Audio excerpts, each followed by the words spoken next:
Hi, members. I'm Elizabeth Smith, the Director of Communications at Green Key Global. First, I would like to welcome you to this inaugural session. As we continue to evolve our Green Key programming, we hope to offer many more educational sessions like this one to our members.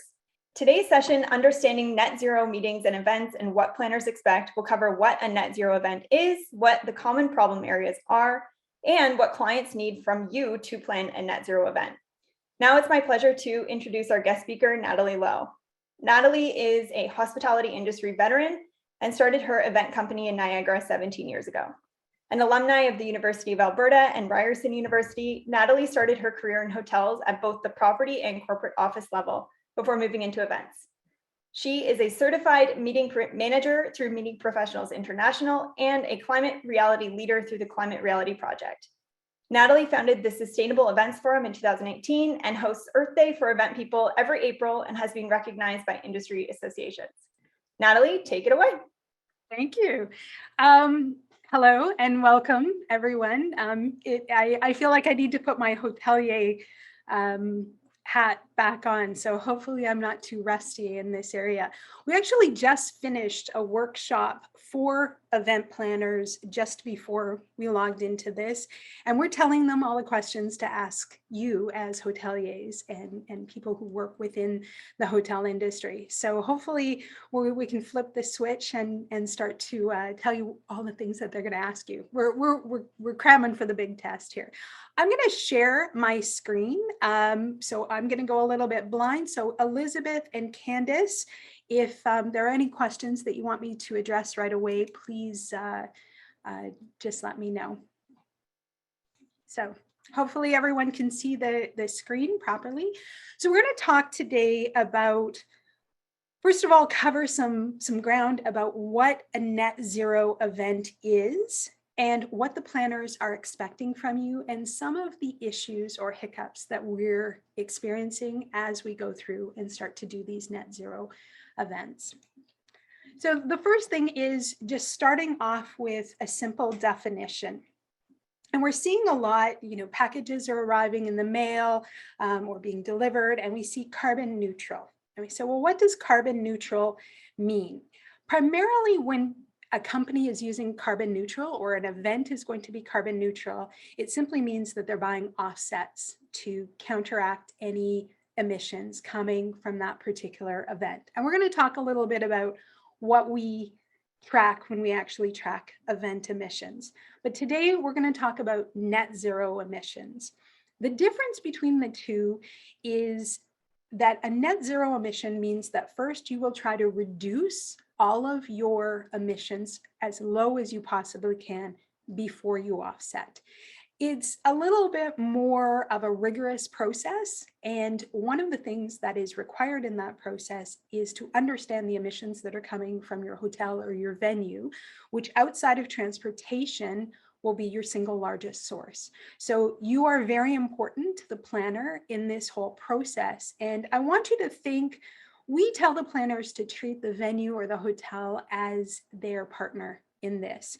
It's not a gotcha exercise. It's not a, are you doing what you're supposed to be doing? It's really, we need to work together in order to get the best possible outcome.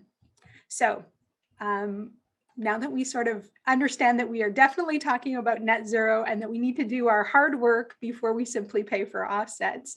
And we can talk a little bit about why offsets are a little bit problematic, maybe a little bit later if anybody has any questions about them. I know that offsets have been in the news a little bit recently. So moving right along, I'm going to talk to you about exactly how a planner like me would start to create a net zero event. So the first thing that I have to do is I have to estimate what my emissions are going to be.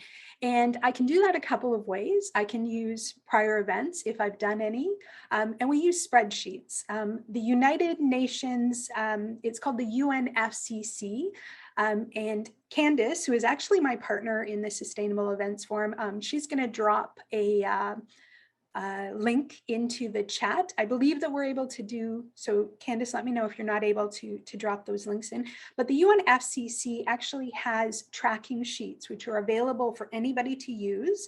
And they already have emissions factors built into them.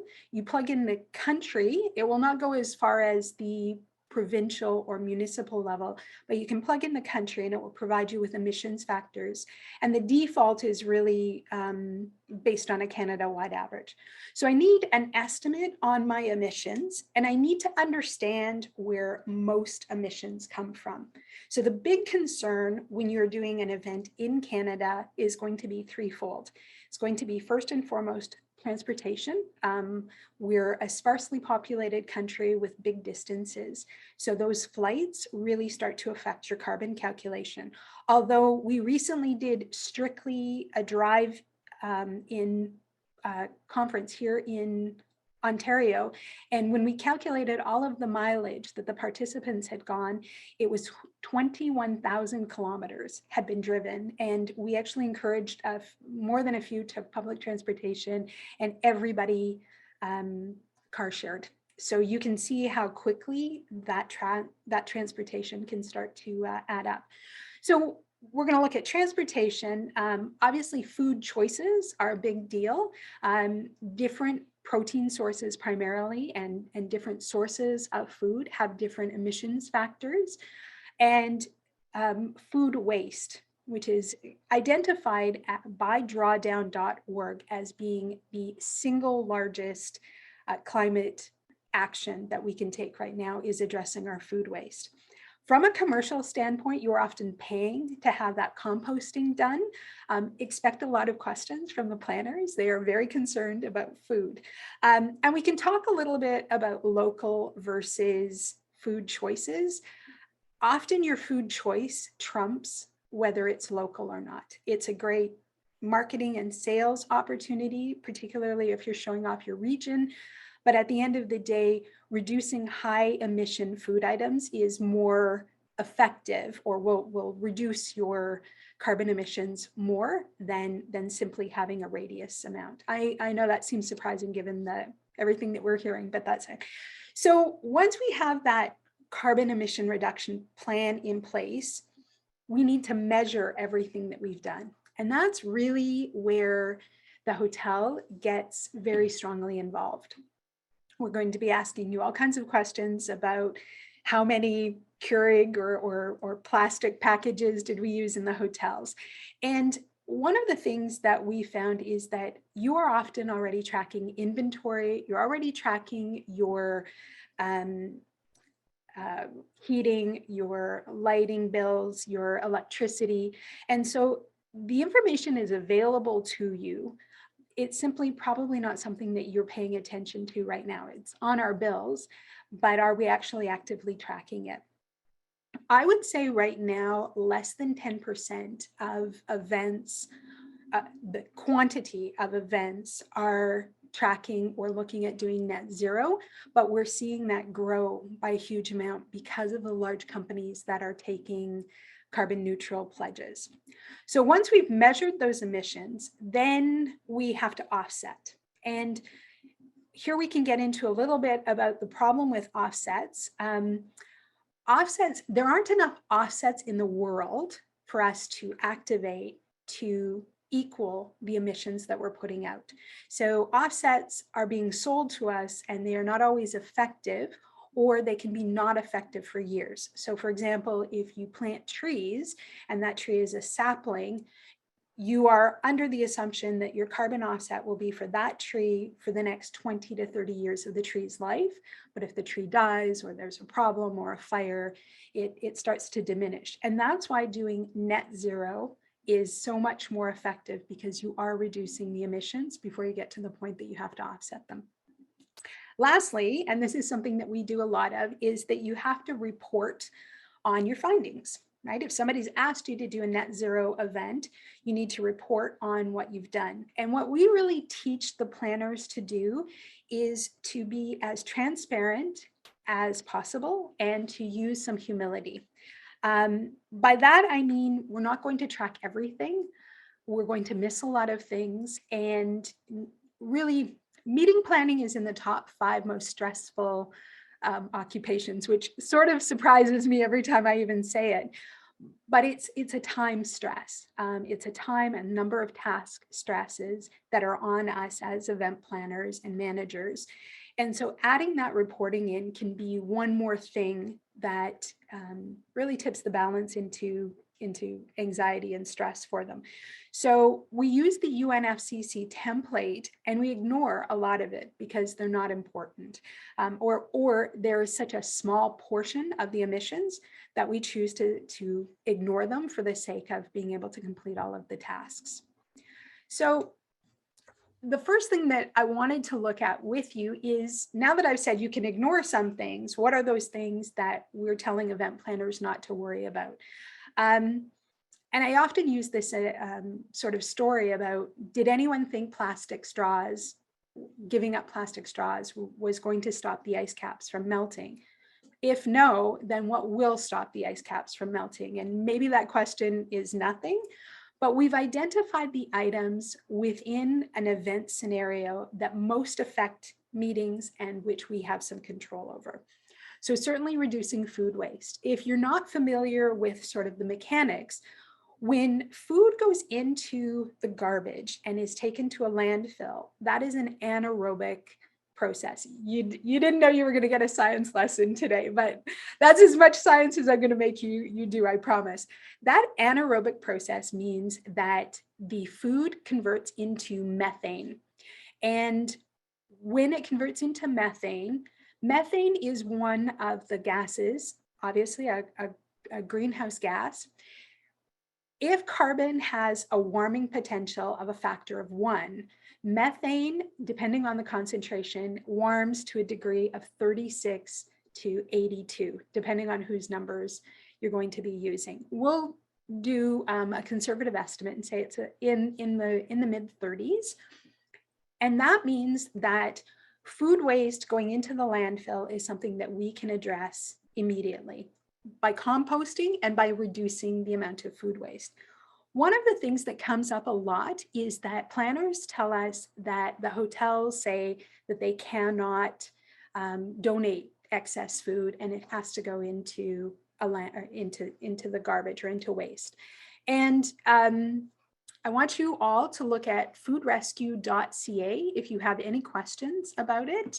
And you can find that there are laws in each province and territory which will allow you to donate the food if it's done so under a certain process. And foodrescue.ca is operated by a charity out of Toronto, Second Harvest, and they will connect you with local area charities, soup kitchens, group homes, places that can accept your leftovers. And you simply go on, you log in, and they make the process quite easy. They call it the eHarmony of food waste to food needs. Second Harvest has 2 mandates, one to end food waste, and the second is to make sure that food insecurity becomes less of a problem. Now, when you look at the food waste concept, I don't know if anybody wants to take a hazard guess here, but does anybody know what the percentage of food waste is in Canada? So from the time the food is produced to the landfill, the percentage of food that goes into the actual garbage, not into composting, but into garbage. It's actually 58%. It includes all of the food that is grown, manufactured, and imported. And that was a report that was released by Second Harvest a couple of years ago. I was a little bit shocked at how much food waste it is. It is not actually grocery stores. It is primarily in large functions. And I think we've all seen that firsthand. So number 4, I have a bit of a problem with because I do like my beef. I'm an Alberta girl and I grew up eating beef. But it certainly behooves us from a health perspective and a climate action perspective to look at alternative proteins. And one of the things that we talk about is you don't need to go from beef to tofu. You can go from beef to chicken or fish or pork and see an immediate reduction in carbon emissions. We've done programs with Canada Beef where we've used the Canadian Roundtable for Sustainable Beef. And Candace is going to drop that link in there for you so that you can check out some of the programs that they're doing, their labeling program, and how you can get beef, which has been certified as being sustainable. We look at mass transit, airplanes, and that's something that the hotel really isn't always going to have control over unless you're running your shuttle service and you take an option to use a more sustainable fuel source. And that's going to be somewhat slower coming in because of capital expenditures and probably won't happen right away. One of the things that we do have some control over are the materials, and that's where we see it: bioplastics, industrial recycling, composting, and recycled paper. One of the things, and Elizabeth was very gracious, I'm sort of known at events that I do for planners that I will often gift them, their giveaway will be a roll of recycled toilet paper, just because of the massive amounts of lumber that is chopped down in order to make premium toilet paper. We encourage them to use and to ask you, the hoteliers, if you are using paper products within the washroom facilities that are recycled. We talk a lot about using recycled paper in the office, but everything is so electronic nowadays that often we're not printing very much anyways. But when we look at paper products that we use within the hotel rooms or within the public spaces, there's a bit of a greater opportunity to change that. The last figures that I get, and admittedly they are not very current, are from National Geographic. And at that time it was 2010, which was 12 years ago. The number was 27,000 trees a day were chopped down. So you see, we'd have to do a ton of tree planting in order to sort of make up for 27,000 trees being chopped down. So it's certainly something that the planners have gravitated towards, and you can expect to see some of those questions. If you are wondering what kind of questions the planners are going to be asking you for, there is an RFP sample on our website, which I will ask Candace to give you the link to. And we're not asking planners to insist that you give them a comprehensive list, but they are asking you to answer some questions about your sustainability plans in their RFPs.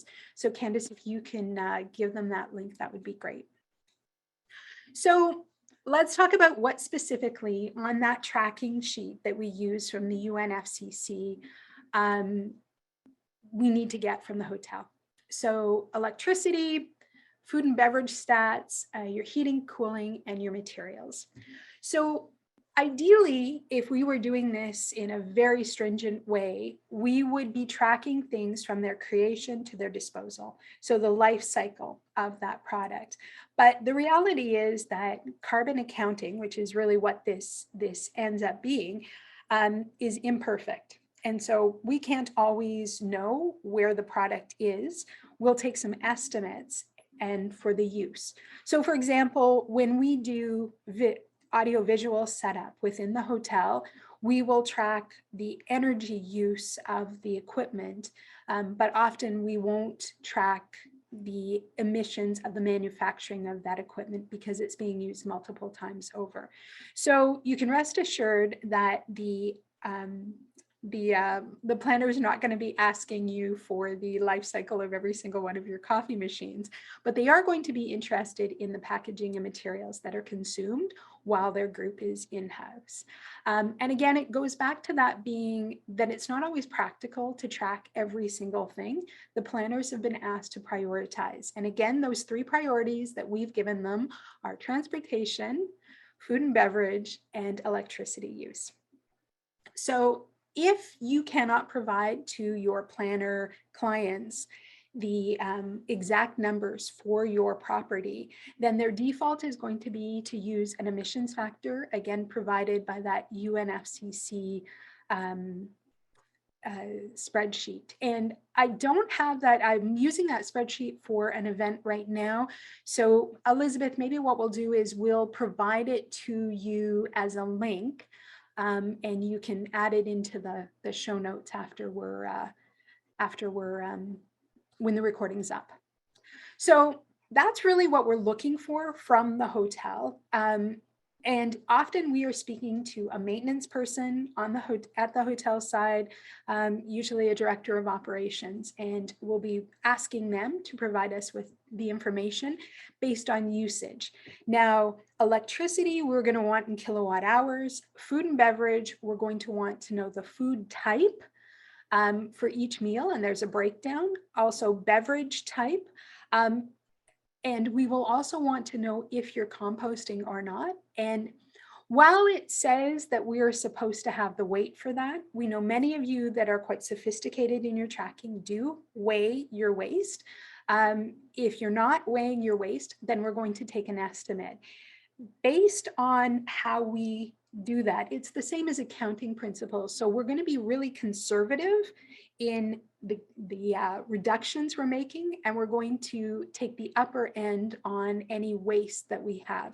So if you say, well, we had between 50 and 100 kilograms of waste left over, we're going to go with 100 kilograms for the waste. We'll plug it into that tracking sheet, and from that we'll get a carbon emission number that goes into our overall spreadsheet. So here are all the problems that we are running into. And I hate to focus on the problems, so maybe what we can do is talk about some of the solutions that we can implement. And this is really our experience as planners going into venues and hotels and asking them for information.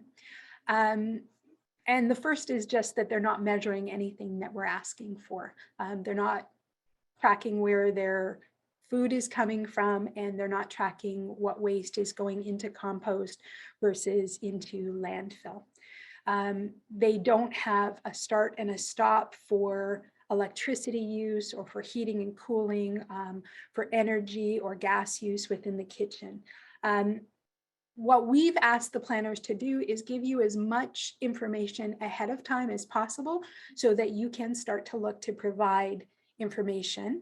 It's really easy if there's a buyout, and don't we all just love buyouts because then there's just one group to worry about, but often they're a portion of it. And so then you start to just get into fractions, and sustainability is a lot more math than people think. It's way less Instagram and a lot more math than people think.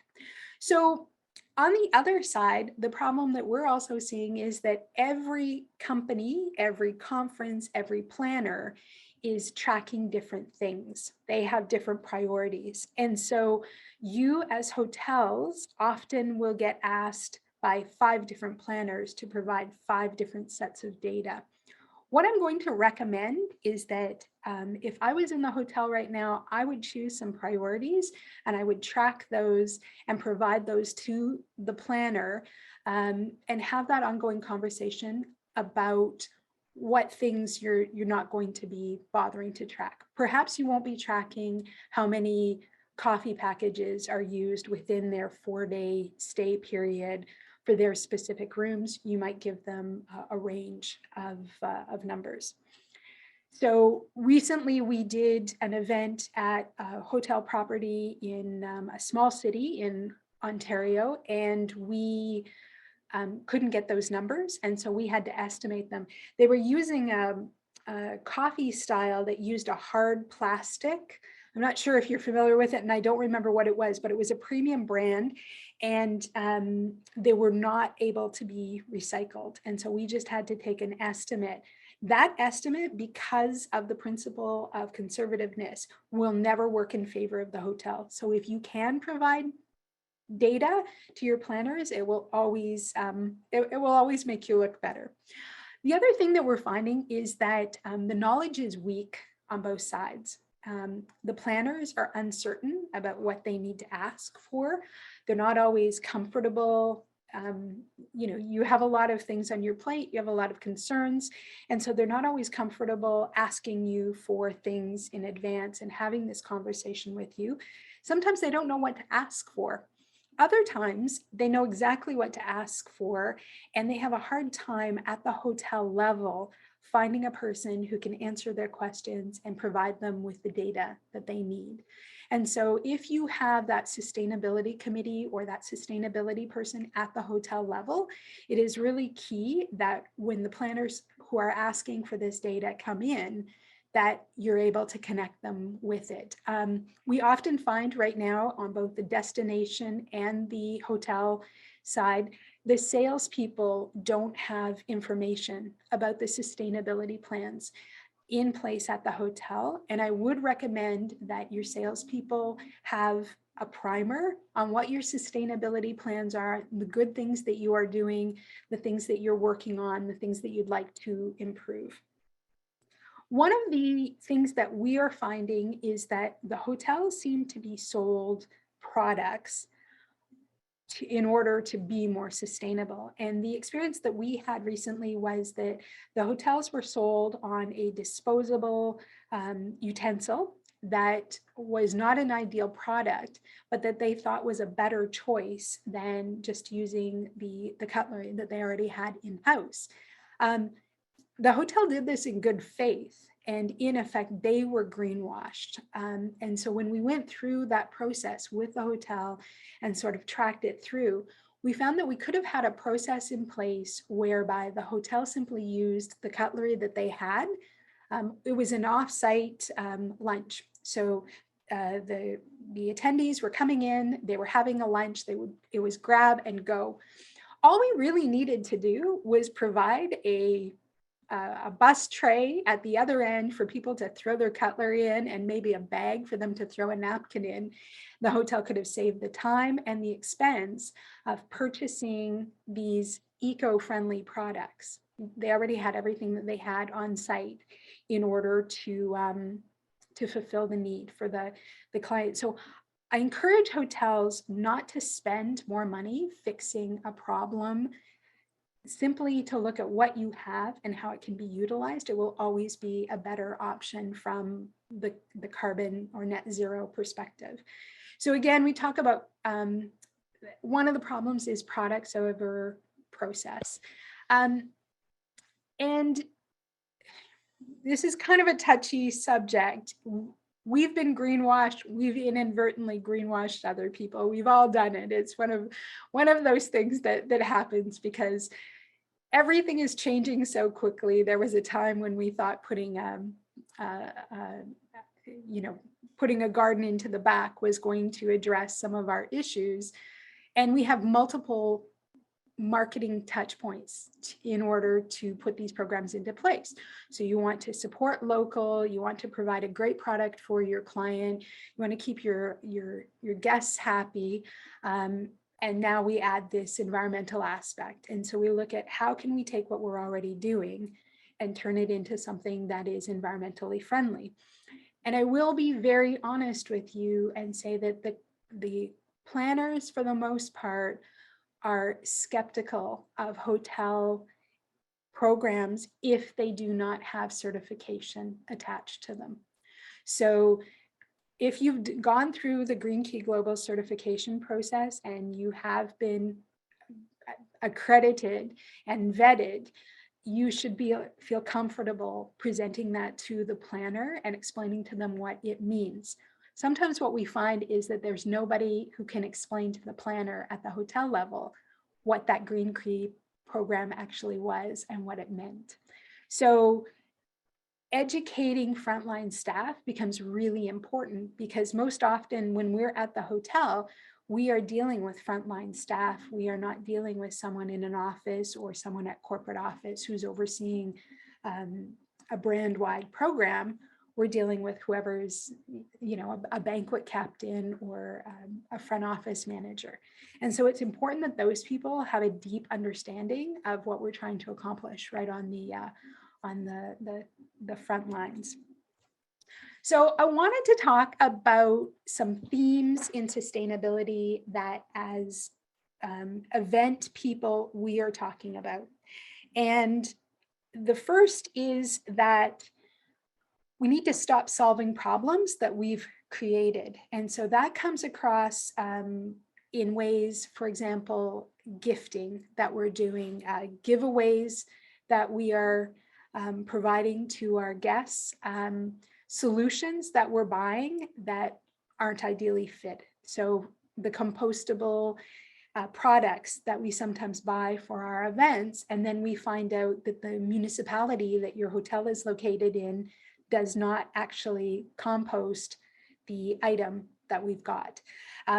One of the things that we are encouraging planners to do is to reach out to the destination. So if you're in a small city or a large town or a large city, we tell them to go straight to City Hall and talk to the environmental or the sustainability coordinator there to talk about what kind of products can be processed in their waste management system before they go on a buying spree.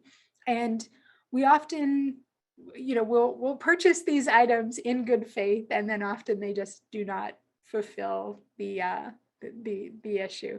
We also talk a lot about, is recycling the answer, or should we be stopping items before they come into our events? And so you're going to start to hear some of that. And I know it's a struggle right now with COVID and us wanting to have everything disposable. But hopefully that's going to be a temporary thing, and that we can start to address the amount of waste that we're having, and making sure whatever waste we do have is properly sorted and properly processed. The other thing that's really coming up a lot with event planners is that we keep trying to make these tiny changes in our in the way that we do events. And sometimes we're going to have to take a step back and rethink exactly what we're doing. And that's, it was the sustainability director for IBM Canada who talked about her mentor telling her that technical advances in candles did not lead to the light bulb. And there have been a few aha moments. For example, we were doing a very large conference, and it was a hybrid conference, which we're all now very familiar with. 5 years ago, I don't think most people knew what a hybrid is. Now we certainly know what a hybrid event is. And we had all of the audiovisual technicians on site at the property, which created a huge carbon emission. Really, they could have been at their office without any travel or expenditure on behalf of the client, and it would have reduced the carbon expenditures. But we're so used to having everything in one room. And, the hotel ended up being oversold, so it wasn't like we would have reduced our room block, but, rethinking how we do things, and sometimes are those things really needed? Was very happy last weekend to walk into a hotel room and not see every surface covered with all of the tent cards, or the information that we often give to hotel guests. So I think we need to rethink some of what a hotel guest needs and wants, and some of what an event attendee wants and needs. Right now, food is really the big topic for planners, because it's an easier way to address their carbon emissions, and it's something that they feel very comfortable with.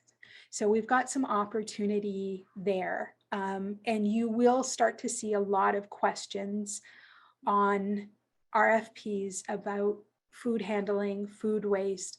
And again, I'm not a huge fan of the bioplastics and the compostable throwaways. I think we're better off using the items that we have, simply because of the waste treatment issues that we tend to have within municipalities across the country.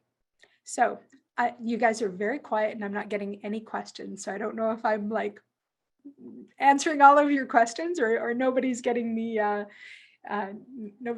information, so they're not asking any questions.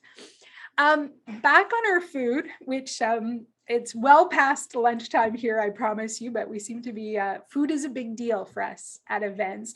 It is the thing for us that can make or break an attendee's experience, or at least that's been our experience. If you're a limited service property, or if you do breakfast only, that might put you into a different category. But I wanted to share this, is that a lot of planners, I presented to them last fall, an association of planners. And afterwards, there were about 113 planners in attendance. They almost to a person asked me to share this data with them because they wanted to share it with their clients. And first of all, it told me that they're paying a lot of attention to food. But the second thing that it told me is that we are now highly visual people. And so all of the great arguments that we could give verbally or auditorially didn't resonate as much as seeing the information. And so while you are communicating what you are doing for the client, I think the use of some graphs and some data would be extremely helpful. I want to talk for a minute about things that you can't do and encourage you to be, I know you're all going to be extremely diplomatic, but to be honest with the planners who are asking for this information or this style of event, what you can do, what you can't do, what you don't know. And that seems to be one of the issues that the planners are bumping into is that, and again, it goes back to that they need to partner with you and feel like you're on a team working towards something. And that if there are things that either aren't economically or practically feasible, that they know that going in. One of the frustrations has been asking for information, being told that we'll have the data and just never getting it. And so what you will start to see, and this was our friends out in BC have started doing that, is that they will tie the final payment to the receipt of emissions data from the property. I haven't seen that yet, but I am told by a professor at BCIT that that is something that they are teaching their students to do. And I have heard from a few planners that that's something that they're starting to do. Not something that we've done through TSEF. We've been able to work with the properties to get the data, but certainly something that might be coming down the pike. You will see RFPs from large companies like Google and Microsoft that they are actually asking to have the cost of providing that data included when you do the event. And I think that was, I'm going to stop sharing. So Elizabeth, I don't think we have any questions. So did you have any questions? I don't. I was just going to invite others to drop their questions in the Q&A feature or drop them into the chat, and we'll maybe just hang on for another 30 seconds or so, just so that people have the opportunity to ask questions if they do have any. Yeah, absolutely. And again, the planners aren't perfect yet. They, are struggling with what they have to ask, but they're getting this from their clients who are asking them to start. So we understand this is a process. It's certainly not. Certainly not going to be perfect out of the gate. And we know right now that carbon accounting is not extremely precise. The Boston Consulting Group has estimated that about 90% of carbon accounting is incorrect right now, simply because we don't have the data. And also a part of why we really just want to start opening the door for more conversations like this. It's awesome to have you with us, Natalie, today, to be sharing your expertise with us and with our members. I know I certainly really enjoyed it, and just really want to thank you for sharing your time with us here today and for leading us through such a wonderful presentation. If there are no more questions, I just want to mention once again that this presentation is being recorded and that it will be available on demand on the website with all of the links that you've shared with us today. I also want to thank, we do have a question. Okay, so for properties that have no control on waste and recycling, we are part of a multi-property resort hotel. Do you have any suggestions on how to recycle if we don't have access to those data?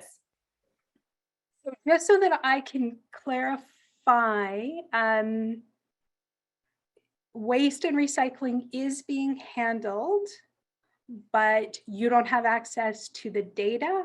Are you aware of what they're actually, so here's my recommendation is that I would find out what the process is and what they are recycling and what they aren't. And if you can simply provide that to the planner, that will help them to at least understand where their waste stream is being processed. So I hope that helps, Marie. And if I find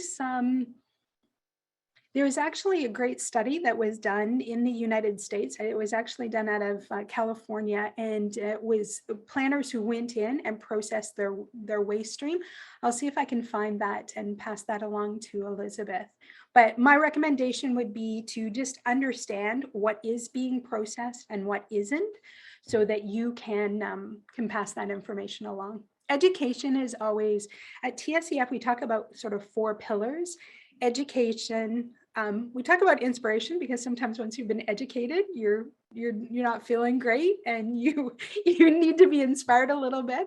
And then we talk about collaboration. And again, that's collaboration with your planner, collaboration with your suppliers, with other hotels, and then taking action. And so I think that falls into the education side of it, where you really want to understand what the processes are within that multi-resort compound.